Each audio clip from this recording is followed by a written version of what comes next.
My guest is Johnny Cash. Johnny Cash entered the Country Music Hall of Fame in 1980. I suppose he's been given every award that his peers could give him and the public could give him. What do you want to say, John? Well, whatever you want to talk about, I'll be glad to try to answer your questions. And I won't tell it all, but I'll do the best to tell it right for what I do tell. You won't tell it all? No, you don't ever tell it all. What would you object to telling? Something very personal? Yeah. I'm really kind of a public person, you know, and my life has been kind of an open book, but everybody on earth has done something they don't want nobody to know about. You know? Is it difficult for Johnny Cash to keep a secret from the public? Mm-hmm. Yeah, it is. Do you sometimes resent living in a glass house? No, I don't think I ever have resented it. It's the kind of life I chose and the kind of life I love, the, performer, the public life. And sometimes I do get a little impatient when I don't have the privacy that I think I deserve or want at that particular time, but I never try to take that out on anybody else. I learned a lesson in 1974. When John Carter was 4 years old, he was in a Jeep accident. And the Jeep turned over about a block from my house and upside down, and it was on his head. But that Jeep the wheels hadn't stopped turning until a Grand Ole Opry tour bus pulled up at this accident scene. 12 men jumped out, and within 30 seconds had that Jeep off of John Carter. And of course, that was widely publicized, that accident. But the doctor thought, there would be all kinds of complications. But 3 days later, John Carter walked out of the hospital. And I don't care how long I've been gone or how tired I am or how many people I don't want to see, when I come home and those Grand Ole Opry tour buses are stopped at my gate, it's all right. How about in a restaurant, John, when you're trying to eat? Is that difficult? Well, it could be difficult, if I wanted to make it difficult. But, and I've got friends that won't go to restaurants, they say the people won't leave me alone.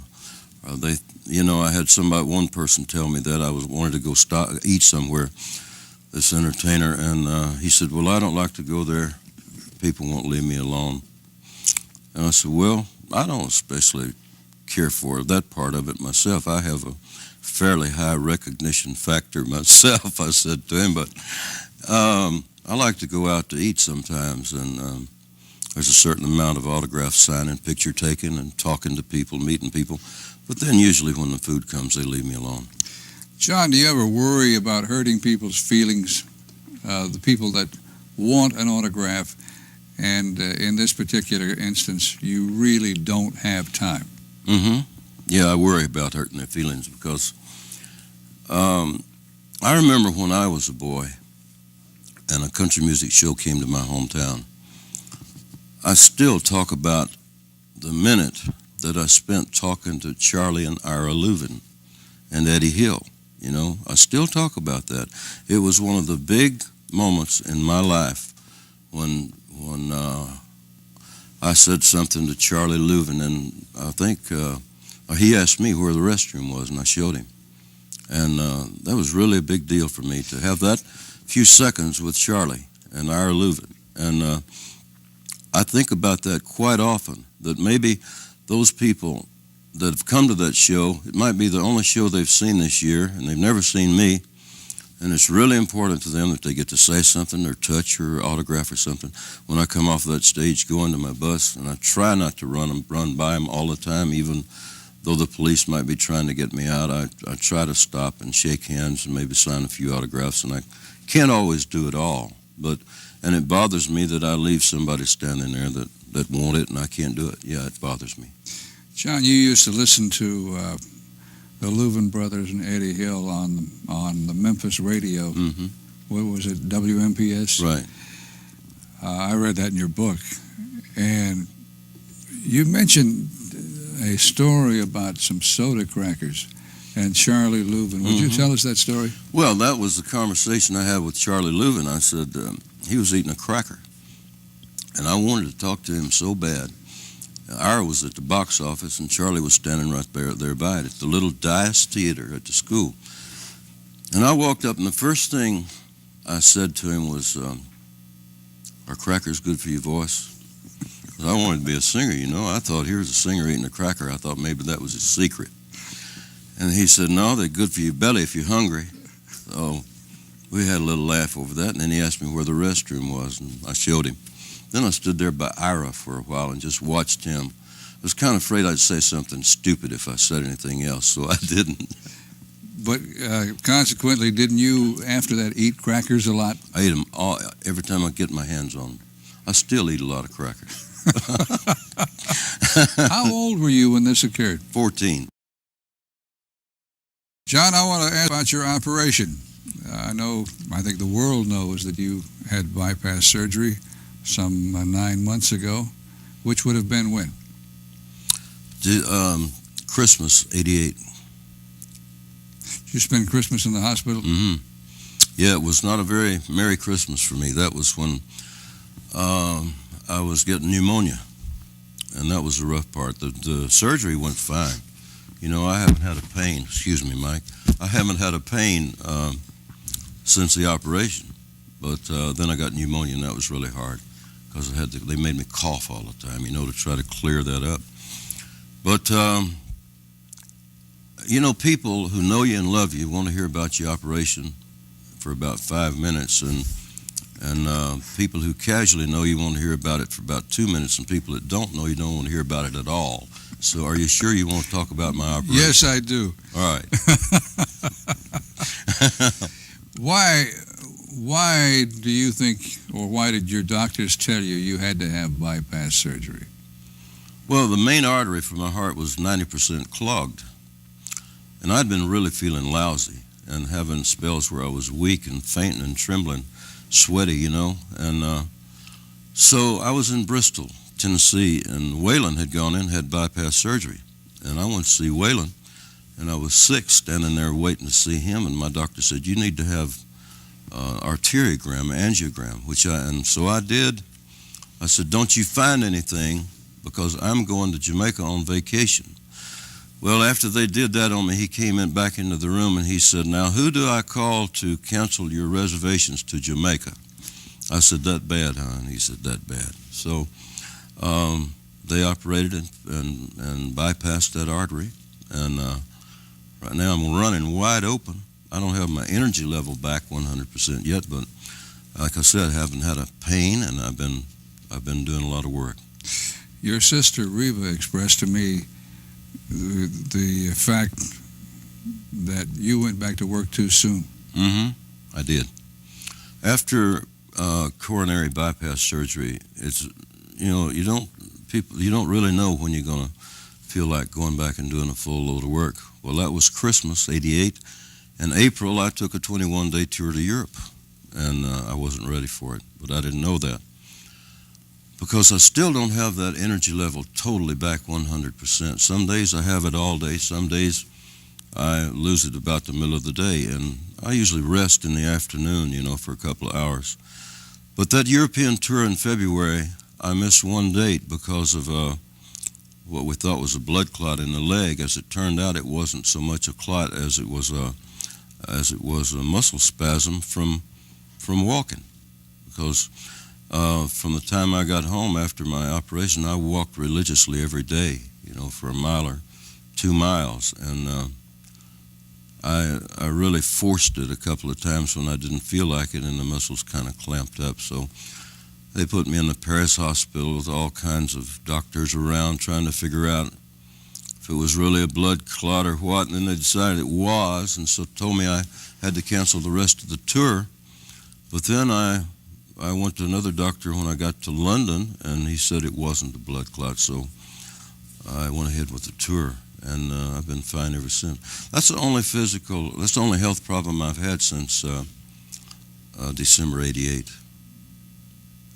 And my health problem, my medical record, has been an open book too. I mean, everybody, no matter how long it's been, people walk up to me and say, "Are you feeling all right now? Are you still sick? Or did you get over that all right?" Well, I got over that the day they sent me home from the hospital. Since then, it's been a slow recovery, building my strength. But You still walk? oh yeah, I walk at least a mile every day. Usually the first thing in the morning. Do you have to change your diet? Yeah, that was one of the orders, but I did that because I don't eat a lot of as much food as I used to. I probably eat half as much as I used to and feel better at it. John, I remember you used to be a junk food junkie. Yeah, I still love candy. Well, I recall the night you and Jack Ruth and I went to Globe, Arizona. Yeah. And we stopped in this little store on the way back, and you bought most of the junk food they had in that place. I did. Well, you know what we had for supper? Just before that? I don't recall. Indian bread. We were out in that canyon near Globe, Arizona all day, and they didn't feed us. And then as we were leaving, somebody stuck this sack of cold Indian bread in the window, which is a pita piece of bread, flat bread with beans in it. Remember, it was cold and greasy. And I couldn't eat over 2 or 3 of them. So I had to stop at a Handy Andy or something and get some peanuts and Coke and candy. Now, today, could you eat peanuts, Coke, candy, and so forth? I could, but I don't do it like I used to. It's just, I got more on a common sense eating habit. Eat when I'm hungry and try to eat. I don't eat pork anymore. I don't even care for it. I don't miss the things I cut out. I miss a lot I miss the candy. I like candy. And I chew a lot of gum. And I try not to drink too many Cokes, but I still do that too. And I have a little coffee in the morning. My doctor told me when I was asking about all these things I couldn't have, he said, "I'm going to prescribe a cup of real coffee for you every morning because you're going to have it anyway. And it won't hurt you because your pattern of living for all these years has been that you had to have that caffeine in the morning. And I don't have to have it, but I don't like to start the day without my morning coffee." John, how long ago did you kick the drug habit? I didn't ever kick the drug habit, and I don't think I ever will. There'll always be that gnawing and craving there for it that passes. It comes by every day and then passes, thank God. The craving goes. We don't say that we're recovered, we're recovering. And how long does the gnawing sensation last? Sometimes just a few seconds, sometimes an hour. But we have a program. I have a program. I make a daily commitment to God and ask Him to take away the desire. And for many, many days He's done that. I haven't had a real problem with getting I know drug problem. You say drugs, and that covers a lot of things. I never did acid. I never did cocaine. But I did all the pills. That was my drug of choice. Was amphetamines. Amphetamines. You knew me in my prime amphetamine days when I was really crazy and mixing it with brandy and beer and all that. Well, thank God I don't do that. And I haven't had amphetamines now, which I like to say is my drug of choice. I haven't had amphetamines now since 1983. When were you at Betty Ford? 1983. Was it for the amphetamines? Yeah, it was that, and also because of stomach surgery I had, they had me on IV morphine for about 2 weeks, and I had to come off of that. But I'd also been on very strong pain pills and amphetamines and sleeping pills. So you get caught up in it, Ralph. I don't like drugs. I hate drugs. I hate everything about them. I hate everything they ever did to me. I detest them. I despise them. Yet I crave them, and I don't know the answer to that, except to make a daily commitment to stay off of them. Today I'm not going to do drugs. Now, I don't know about tomorrow. I'm not going to worry about it, but tomorrow I'm going to make the same commitment that I made this morning to stay off of drugs today.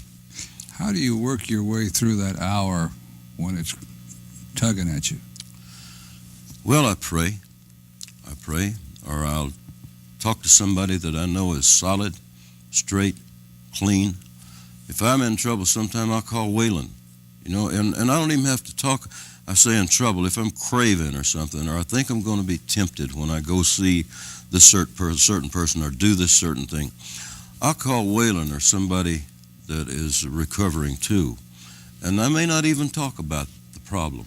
I might just call him, say, ask him something about his new record, or what's Shooter doing today, get him talking about Shooter or something, get my mind off of it and get it on something good, something positive, something solid.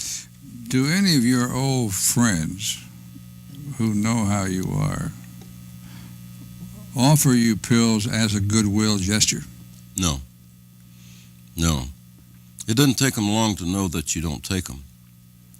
No, I have not had anybody offer me pills in 6 years. The reason I ask you that, I used to be around George Jones on the road, and the thing that bothered me was the fact that there were so many people backstage with a bottle that they wanted to give old George a drink, that he had a very difficult time escaping from that. Well, it was the only thing some of these people thought they could share with George or take a little bit of his life by sharing a drink with him, and me and old George had a drink together, that kind of thing. And I used to have people come around and say, hey, try this one, you like this one, because they knew I was doing them. And when you're doing one, you want to find something a little bit better. So I'm just like George. People back in those years, people would come around, or if I was on the road, people say, what do you got, or I've got this if you need it, They tell me that, but nobody's told me that in 6 years, because they know that one thing you learn to do when you try to quit, like I did, Betty Ford, is you clean up your playmates and you play ground. I don't go to the same places I used to. I don't go to clubs. There's a lot of people playing in town from week to week I'd like to go see, but I can't afford to do that because I know me, I know what everything I used to like would be available there, and I don't like to be around it. And I choose my friends very carefully. Well, I say I choose my friend. My friends, the time I spend with my friends, I very carefully lay that time aside, especially for them, and plan to have this communion, this friendship flourishing at a time when it will be meaningful for me and for all of us. John, is your circle of friends a tight circle? Are you a private person? Yeah, I guess so. I don't know anybody that's got over 4 or 5 friends that are, you could really call real true friends, that they're the same if you see them every day or just once a year, It's not an exclusive circle. I don't try to keep people out. I'm always meeting new friends, but there are people that are really close friends of mine that are always the same with me, and love me as a friend, and for no other reason. And like Arthur Smith in Charlotte, I talk to Arthur about once a month. Billy Graham, I was with Billy Graham last week, and Waylon. I've got other friends that are close friends too, but some I don't talk to as often or see as often. I don't have a lot of time for a lot of friends, but because I got such a big family, I try to see my mother every day I'm home, and I try to talk to my daughters every week that I'm, every week wherever I am, and keep contact with them, see what's going on in the family, and try to see them as often as I can. So with the big family I have, I really don't have a lot of time for socializing. John, let's go back to Betty Ford. As I recall, a very funny incident happened with you and a vacuum cleaner. They put you to work at Betty Ford. They give you a job, don't they? Let's don't go back to Betty Ford, but we'll talk about it, all right? It's part of the program, Ralph. It's part of the recovery program, part of the the little lesson that you get in humility is doing menial housework. Like one week I'd be vacuuming the floor. Next week I might be emptying ashtrays. Next week I might be sweeping, or one week doing the dishes, which I didn't mind doing any of that. Where we wash our own clothes, not allowed to send them out to laundry. I loved doing all that. I was in the Air Force 4 years, and I became regimented and learned to do things orderly. But that's one thing that you lose when in a lifestyle like I had for so many years, that stop doing all the little things, let somebody else do them. Stop laughing and playing kids' games, and that's another thing we did in Betty Ford that's just great. We'd sit around on the floor playing guessing games and kids' games, and find ourselves really laughing at it. And it's bringing you back to the basics, and that house cleaning chore was just one of those things that made me realize again that I was just human and just like everybody else. Did Betty Ford work for you? Pardon me? Did Betty Ford work for you? Did it work? Did it help me? Yes. Yeah. Oh, yeah. I was there 43 days. I highly recommend. You see, you don't only learn how to stay off, but you're off all that time. You know you're going to be drug-free all that time, pill-free, whatever. But you learn how to cope with it when you get outside. You learn how to handle other people who have that problem, and you learn how to say no. You learn how to change your lifestyle and let other people know that you've done it. And just say no is such is a phrase that's just been thrown around a lot lately, and a lot of people are saying it that don't know anything about the program. But that's really what it boils down to. Today I just say no to drugs. Are you involved in AA? Yeah, I go to meetings once in a while. Do you go there for reinforcement? I go there for me, to give me strength, yeah. It's a very spiritual program. John, I want to go back into your young life. A long time ago, I used to travel on the road some with your younger brother, Tommy. And he told me about the relationship you had with your older brother, Jack. Mm-hmm. And how Jack had a great influence on you. Then in reading your book, The Man in Black, that was borne out. Mm-hmm. I want you to tell our viewers about Jack Cash and his influence on you. Well, my brother Jack was 2 years older than me. I was 12, and he was 14 when he got killed. And he was a good boy. He'd already told us that he had been, quote, called to preach, and he studied his Bible every day and every night. He was strong. He was really powerful physically and clean. He would never smoke a cigarette.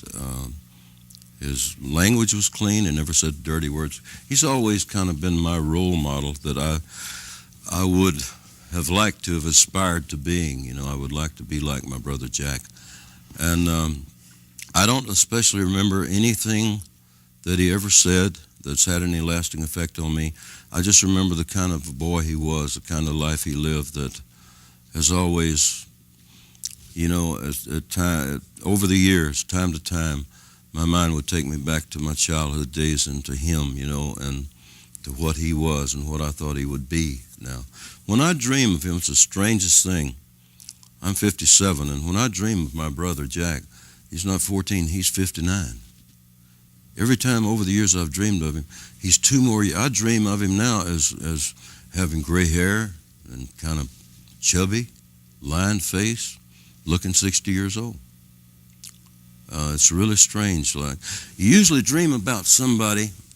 When you dream about somebody, it's usually you dream about them when you knew them best, or when you had your best relationship with them, or your best times with them, Like I'll dream about John Carter sometimes. I'll dream he's 8 years old. But Jack is strange. I dream he's always 2 years older than me. So that role model that he laid down for me still comes through in my dreams about him. What happened to Jack? Well, he got killed on a table saw in the school workshop. Was cut. And he died 7 days later. In your book, he, in his dying moments, said that he envisioned heaven. He did. He saw heaven. Now, that has really been an inspiration, not only to me, but comfort to my mother. That's what my faith is all about, comfort and joy that she found in his death. There's no greater tragedy that can happen to a family than to lose a family member. And my mother calls the peace she gets from knowing what happened to Jack when he died her sustaining grace that took her through the hard times and the trouble and the pain. And he saw heaven when he was dying, and he gave us a vivid description. And he asked my mom if she couldn't hear the angels. And he was going down a river, and he saw the fire. And then he said, but I'm not going there. And then his face lit up, and his eyes were open, but he wasn't seeing us. We were all around his bed. And he said, I see it. And then he started trying to describe it as he was going in. And the last thing he said was, can't you hear the angels? And he died with a smile on his face.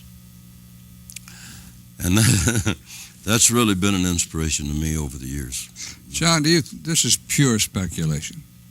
Do you think had Jack lived, that he would have kept you out of some of the trouble you later got into? No, I don't think so. I can't blame anybody for it or really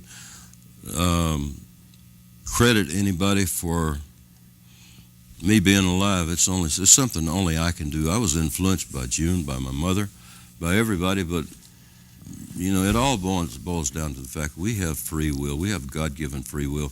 In this country, for the most part, we can do what we want to. And I did what I wanted to do at the time. I don't think he could have, no. John, you used to have a reputation for trashing motels. Had a rowdy band. Do you remember the story?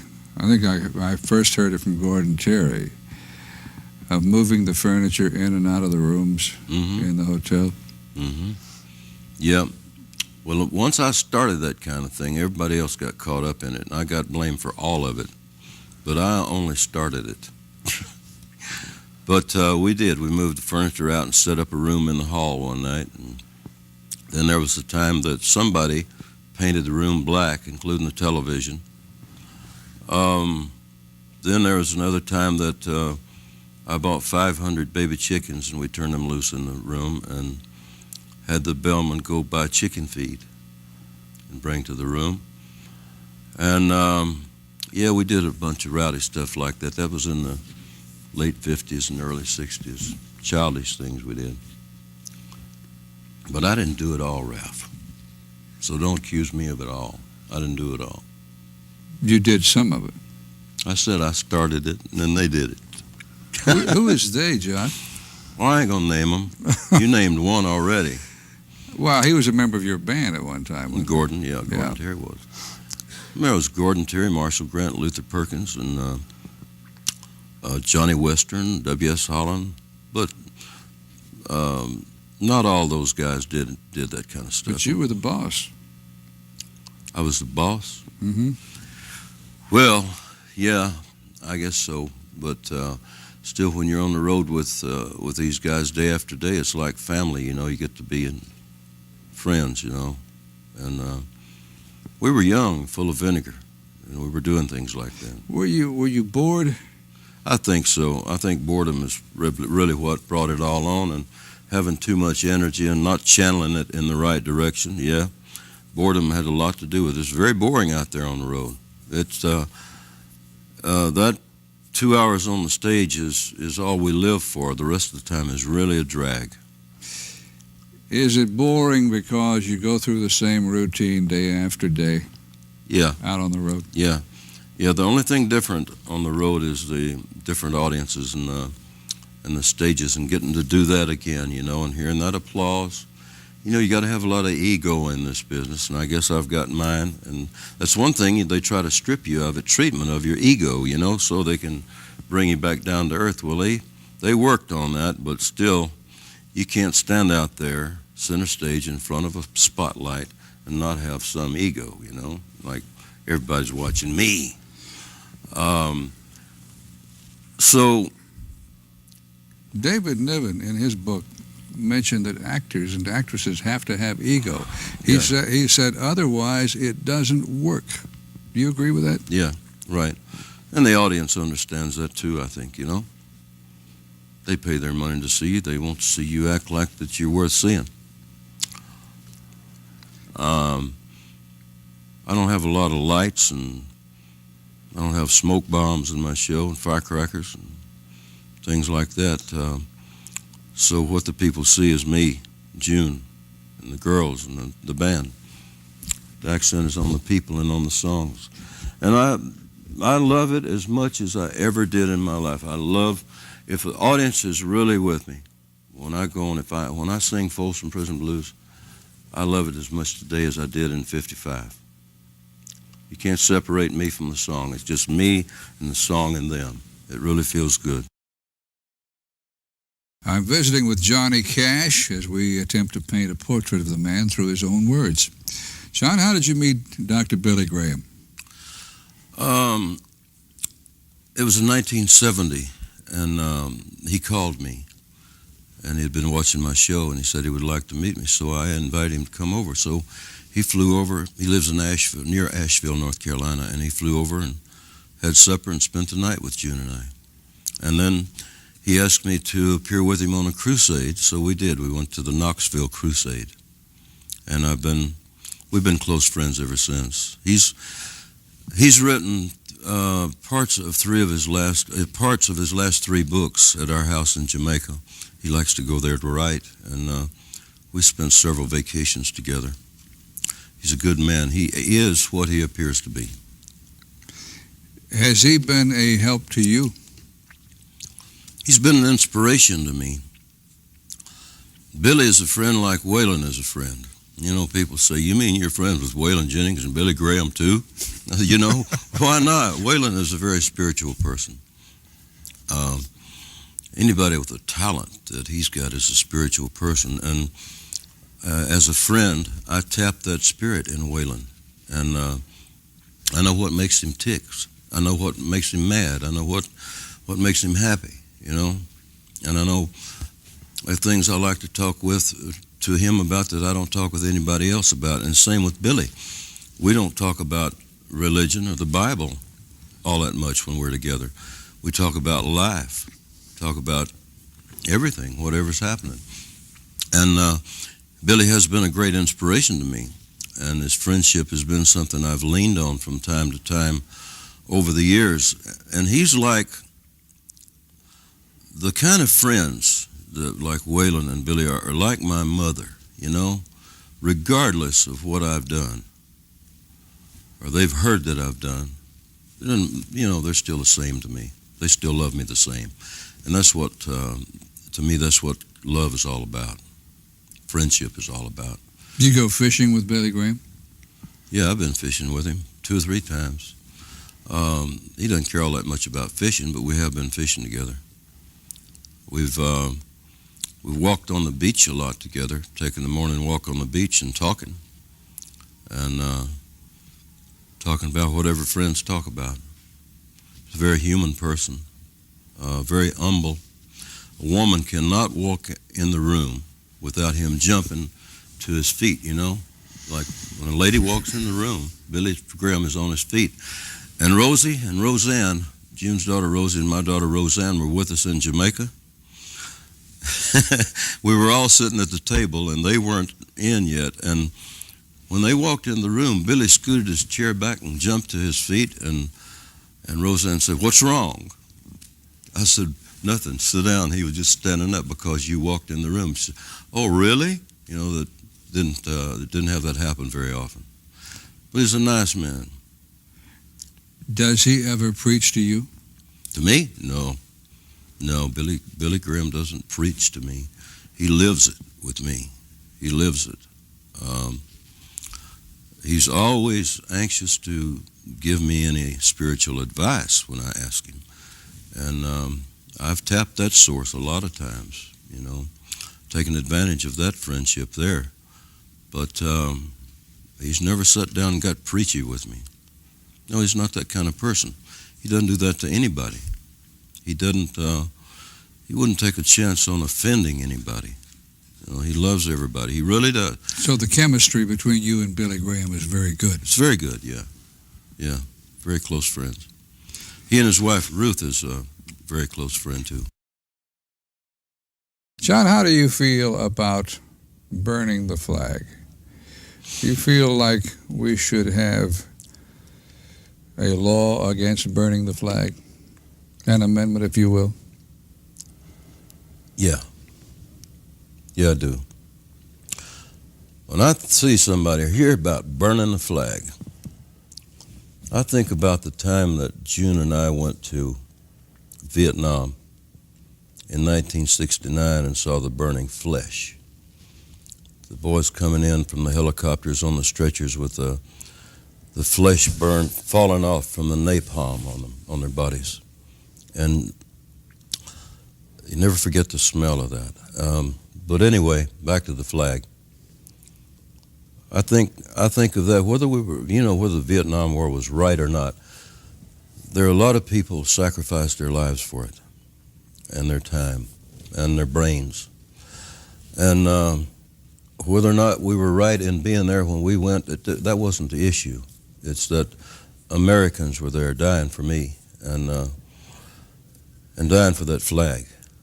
So I think if you're going to burn the American flag, you ought to take it to Iran. But I still cherish those freedoms, you know. Like if I got a week off next week, I can go and do anything I want to in this United States. And there's not many countries you can do that in. And I cherish all of the freedoms that we got, including the right to burn the flag. But I also got the right to bear arms, and if you burn mine, I'll shoot you. Do you think that the flag transcends the freedom to do anything you want to? You mean the symbolism of the flag? You think the flag is the one thing that we should not have the freedom to do with as we wish? Yeah, I think there should be an amendment to the Constitution. John, I know that the public is divided right down the middle on that issue.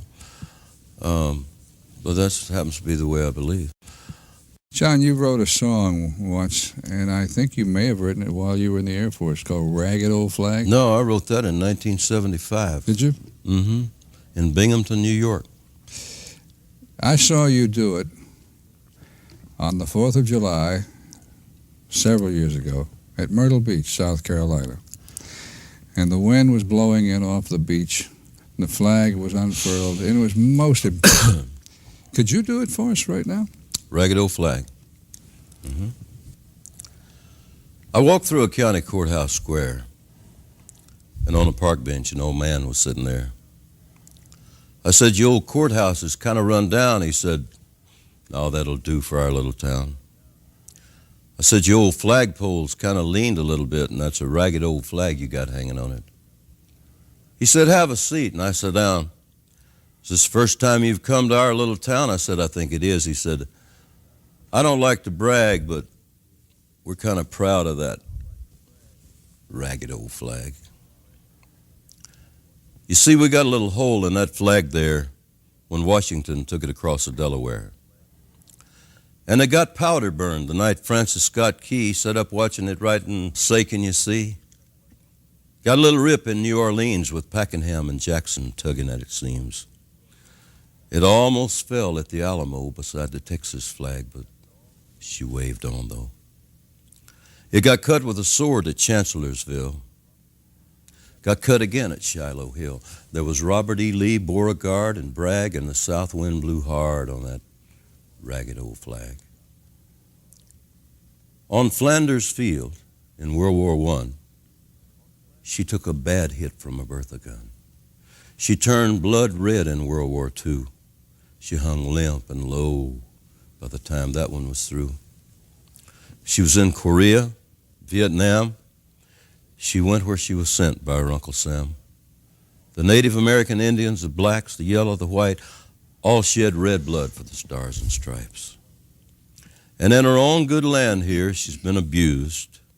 She's been burned, dishonored, denied, refused, and the very government for which she stands is scandalized throughout the land. And she's getting threadbare, and she's wearing kind of thin. But she's in good shape for the shape she's in, because she's been through the fire before, and she can take a whole lot more. So we raise her up every morning, and we bring her down slowly every night. We don't let her touch the ground, and we fold her up right.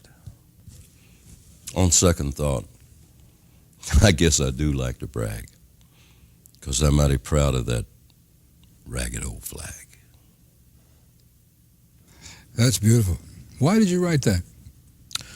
Just been to Europe, and I don't remember the countries but it was the beginning of an American tour after a European tour, and I was still thinking about how glad we were to get back home when I was in Binghamton, New York that night. And I don't know where I got the idea about the flag, unless it was just glad to get home to America.